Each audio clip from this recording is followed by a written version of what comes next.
नमस्कार आप सभी लोगों का ना, मैं Rupendra Kumar mission diabetes free India की तरफ से आप सभी लोगों का स्वागत करता हूं। आज के बिल्कुल चेकअप कैंप में आप सभी यहाँ को उपस्थित हुए, उसके लिए मैं आप सभी लोगों को धन्यवाद देना चाहता हूं और साथ में संदीप सर को भी धन्यवाद देना चाहता हूं कि जिन्होंने हमें यहाँ पर फ्री ग्लूकोज चेकअप कैंप लगाने की अनुमति दी। जैसा कि हम लोग जानते हैं कि हमारा भारत देश में डायबिटीज महामारी की तरफ बढ़ चुका है, या मैं ये कहूँ कि भारत तो डायबिटीज की राजधानी बन चुका है। अगर आज हम नहीं जागे तो हमारा आने वाला समय बहुत खतरनाक या भयावह होने वाला है। परंतु आज मैं डायबिटीज की चर्चा नहीं करूँगा कि अधिकतर डायबिटीज लोगों को सब लोग कुछ जानते हैं, परंतु डायबिटीज से पहले एक अवस्था होती प्री डायबिटीज, उसके बारे में मैं आप लोगों से बात करूँगा। परंतु आप कुछ लोग सोच रहे होंगे प्री डायबिटीज ये क्या नहीं बोला है। प्री डायबिटीज डायबिटीज की पूर्व अवस्था होती है, क्योंकि डायबिटीज अचानक नहीं होता है। डायबिटीज से पहले हमारे शरीर के अंदर प्री डायबिटीज होती है, जो हर इंसान के अंदर 3 से लेकर 4 साल तक और कुछ इंसान के लिए 5 से लेकर 7 साल तक होती है। कुछ लोगों में 15 साल तक भी देखा गया है कि उनके अंदर प्री डायबिटीज रहती है और बाद में डायबिटीज उनको हो जाती है। हमारे भारत में लगभग 40 से 50 करोड़ लोग प्री डायबिटीज के हैं। अब आप लोग सोच रहे हो मैं किस अनुमान से बता रहा हूँ।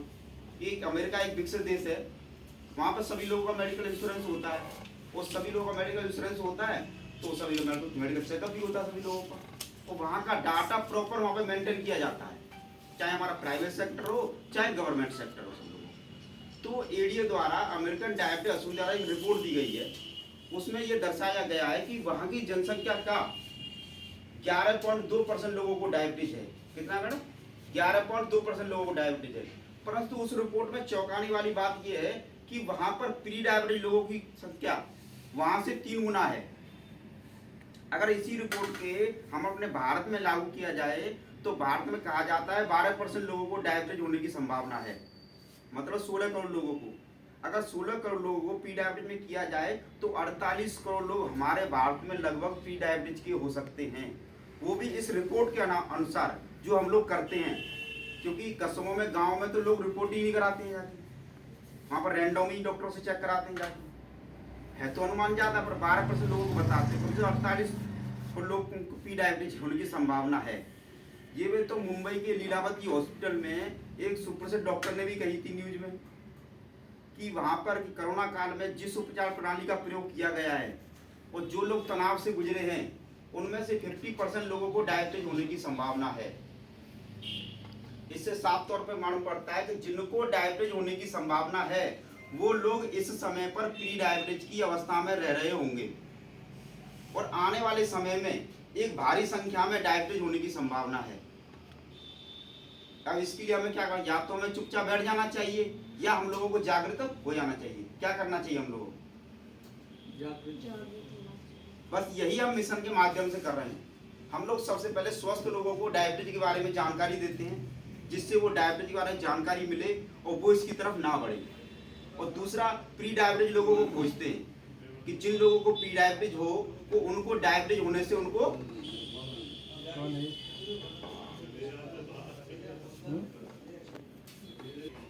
जो लोग प्री डायबिटीज होने वाले हैं उनको हम प्री डायबिटीज से बचा सकें। और तीसरा, जो डायबिटीज लोग हैं उनको हम डायबिटीज लोगों को हम रिवर्स कर सकें।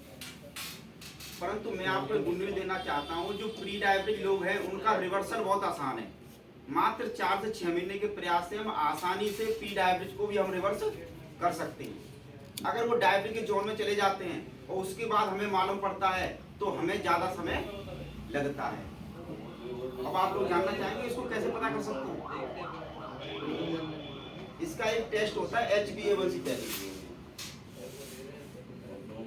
इस टेस्ट के माध्यम से हम जान सकते हैं प्री डायबिटीज किस स्टेज पर हैं। अगर आप ही बताइए कि सभी लोग इस टेस्ट को करा लें, अगर जो लोग प्री डायबिटीज के स्टेज में हैं, अगर उनको पता चल जाए कि हम प्री डायबिटीज हैं और वो आसानी से अपने आप को रिवर्स कर लें, तो क्या बाहर से डायबिटीज खत्म नहीं हो सकता? प्री डायबिटीज लोग अपने आप को चेक करा लें और वहीं से अपने आप को ही रिवर्स कर लें तो हमें डायबिटीज के जोन में जाना ही नहीं पड़ेगा। तो इस तरह से हमारे भारत में आराम से हम डायबिटीज से मुक्त भारत को कर सकते हैं। क्या सभी लोग इस टेस्ट को करवा सकते हैं? नहीं करवा करवा सकते सभी लोग। फिर भी मैं आज आप लोगों को वो उन लोगों के बारे में बताते हैं कि जिन लोगों को ये टेस्ट 100% कराना चाहिए। पहले हैं वो लोग जिनके घर में डायबिटीज है, जैसे मम्मी पापा, दादा दादी, मामा मौसी, चाचा, बुआ। अगर इनमें से किसी को भी डायबिटीज है तो उन लोगों को ये टेस्ट जरूर कराना चाहिए। अगले हैं वो लोग जो ओवरवेट है, जो मोटे लोग हैं, उनको ये टेस्ट कराना चाहिए। और अगले हैं वो लोग जिनका रहन सहन सही नहीं है। रहन सहन में मतलब लेट तक जगना और सुबह लेट तक उठना, ये रहन सहन में आ जाता है। वो अगले हैं वो लोग जिनका खान पान सही नहीं है। और खान पान में तो हम लोग जानते हैं कि आजकल हम क्या खा रहे हैं, कितना मार्केट आ गया खाने के लिए हमें जाके, ठीक है। तो इन लोग जो लोग प्रदूषण में रहते हैं, जो प्रदूषित वातावरण में रहते हैं, उन लोगों को ये टेस्ट कराना चाहिए। और अगले वो लोग आते हैं जो लोग तनाव में रहते हैं। मैं छोटे मोटे तनाव की बात नहीं कर रहा हूँ, भाई छोटा मोटा तनाव तो सबके अंदर रहता ही है। आज लोग तनाव तो रहता ही। आज शर्मा जी घर से निकले और पड़ोस वाले ने नमस्ते नहीं करी, आज तो शर्मा जी पूरे रास्ते पूछते हैं क्या उन्होंने राम राम नहीं करी, नमस्ते नहीं करी। तो ऐसा टेंशन नहीं है, जो लगातार उनके अंदर स्ट्रेस रहा हो, ऐसे टेंशन की वजह से मेरा नहीं टेस्ट है तो इन लोगों को ये टेस्ट कराना चाहिए, है ना। तो मैं आपको इस टेस्ट के बारे में थोड़ा सा जानकारी देता हूं आपको। अगर हमारे HbA1c वैल्यू 5.7 से नीचे होती है तो वो नॉर्मल में आते हैं। उन्हें प्री डायबिटीज नहीं है, उनको डायबिटीज नहीं है और प्री डायबिटीज नहीं है। जिनकी वैल्यू 5.7 से 6.4 में आती है वो लोग प्री डायबिटीज में आते हैं। और जो लोग 6.5 से ऊपर आते हैं वो लोग डायबिटीज जोन में आते हैं। मैं आपको एक बात बताना चाहता हूँ, हमारे डॉक्टर रविंद्र नादेकर सर, जिनके द्वारा ये मिशन पूरे भारत में जितने गवर्नमेंट ऑफिसर शिक्षित लोग हैं वहाँ पर किया जा रहा है, स्कूल जाए चाहे पुलिस थाने सब में किया जा रहा है, उनको इस मिशन के लिए राष्ट्रीय पुरस्कार से सम्मानित किया गया है। उनके द्वारा जो रिसर्च किया गया है, जहाँ जब टाइप 1 के बच्चे होते हैं, छोटे बच्चों, उनको तो डायबिटीज चुनौतियों में उनको तो आराम मिल ही रहा है, परंतु जो टाइप 2 डायबिटीज होते हैं उनको वो आसानी से रिवर्स कर रहे हैं। फिर भी डॉक्टर साहब का कहना है कि जितने समय में हम डायबिटीज से लोगों को रिवर्स कर लें, डायबिटीज के लोगों को जितने समय में रिवर्स कर ले, उतने समय में नए लोगों को डायबिटीज ना हो। इसलिए सबको अवेयरनेस किया जाए जिससे वो डायबिटीज से बचे रहे और उतने समय में जितने लोग डायबिटीज है हम उनको रिवर्स कर लें। मैं लास्ट में आप लोगों को कुछ ऐसे नियम बताना चाहता हूँ जिसके द्वारा हम इस जोन में जाने से बच सकते हैं। बताओ, हमारे जीवन में हमें अपने 5 समय बिल्कुल फिक्स कर लेने चाहिए। सुबह उठने का, सुबह के खाने का, दोपहर को खाने का और शाम को खाने का और रात को सोने का। अच्छा, सुबह उठने का समय कौन सा होता है?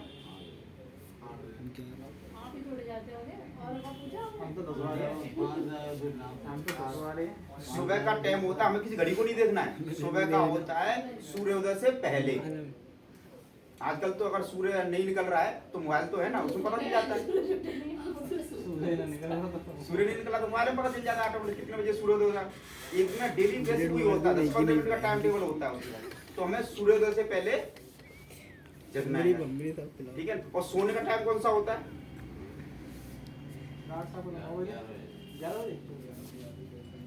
जितना हो सका हमें कम से कम 10 बजे से पहले हमें सो जाना चाहिए दोपहर के खाने में। और हमें शाम को कम से कम शाम को हमें 7 से लेके 8 बजे के बीच में हमें खाना खा लेना चाहिए। अच्छा वाला पतवाली को होटल में बैठो बहन के लिए। तो अभी तो चलो लोग लेट खाना खाते नहीं, तो पहले तो जब लाइट की व्यवस्था नहीं थी तो सब तो काफी है उनके यहाँ, पहले तो लाइट की व्यवस्था नहीं थी तो गांव में कितने बजे खाना खाते थे? खेती बाड़ी से मतलब नहीं है, शहर में भी मैडम लाइट की व्यवस्था नहीं थी तो वो क्या करते, वो सूर्य के ऊपर डिपेंड करते थे जाते, क्योंकि जैसे ही कुछ हुआ था जलाने के लिए तो अब कीड़े ये वगैरह आ जाते करते थे जामे, तो इसलिए लोग पहले से ही खाना खा लेते थे, उसका भी फर्क पड़ता है। और दूसरा, हमें जो खाने में जो हम खाना खा रहे हैं उसमें 30 से लेके 40% रॉ फूड होना चाहिए हमारा। सलाद, तो सलाद को भी खाने का तरीका होता है। कि हमें सलाद को खाने से पहले खाना चाहिए, पर हम लोग क्या करते हैं, एक और रोटी का लिया, एक सलाद का लिया, एक रोटी का लिया, एक सलाद का लिया, पर इन दोनों को पाचन क्रिया में टाइम लगता है। एक कच्चा भोजन होता है, एक पका भोजन होता है। तो हम अपने पेट के अंदर ब्रेकर सा बना देते हैं उसके अंदर, उसको पाचन क्रिया में उसको टाइम लगता है।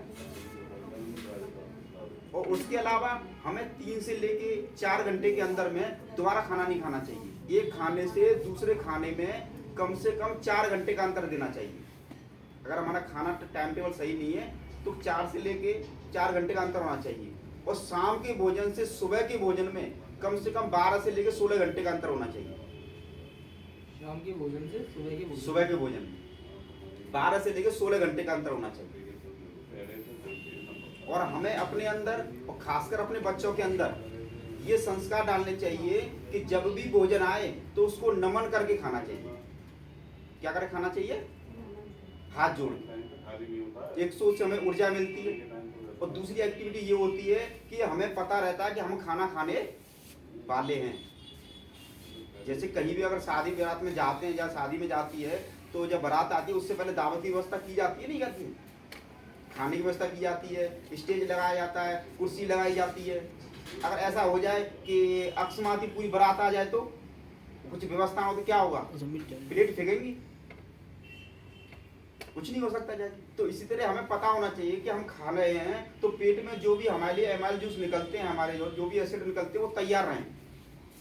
पर आजकल करते क्या है, आज सबसे पहले बेड पे बैठे, वहीं पे खाना रखा उस पे, वहीं पे आलती पालती मार के बैठ गए और टीवी देखते आते और खाते चले जाते, क्योंकि हमारे शरीर को पता ही नहीं रहता कि करना क्या हमें जाके। फिर उससे कई बीमारी उत्पन्न होती है जाके। जबकि मेडिकल फील्ड से हूँ मैं जाके, पर मुझे भी इतना पता है कि कितने हॉस्पिटल और कितने क्लिनिक हमारे आसपास खुल चुके हैं। इसके जिम्मेदार हम ही हैं इसके अंदर। पर आज ये बीमारी हमारे आने वाली पीढ़ी को जाने वाली है। हमारा जीवन तो आधा निकल चुका है, पर उनके लिए हमें सोचना है। तो शाम के भोजन से और सुबह के भोजन में 15 से लेकर 16 घंटे का अंतर होना चाहिए, ठीक है। और हमें कम से कम हफ्ते में एक आध बार तो फास्टिंग करनी चाहिए। क्या करनी चाहिए? अगर फास्टिंग नहीं करते हैं तो ये 12 से 16 घंटे का है, इसको भी हम डेली फास्टिंग बोल सकते हैं। फास्टिंग के नाम से मुझे याद आया कि सन 2016 में जापान के एक साइंटिस्ट को नोबेल पुरस्कार से सम्मानित किया गया था ऑटोफैजी के लिए। ऑटोफैजी वो प्रक्रिया होती है कि जिसके द्वारा हमारे शरीर की जो गंदगी एकत्रित होती है उसको एकत्रित करके उसको ऊर्जा में परिवर्तन कर देती है।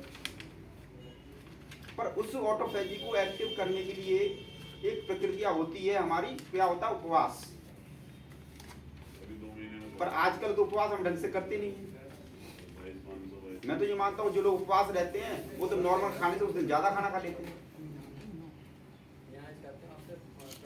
खाना भी ना खाए तो दिन भर अपन इतना उनके लिए खाने के लिए व्यवस्था हो चुकी है कि आलू से लेके कितने कितने आइटम बन चुके हैं जाके, जितना वो और किसी दिन नहीं खाते उस दिन व्रत वाले दिन ज्यादा खाते हैं।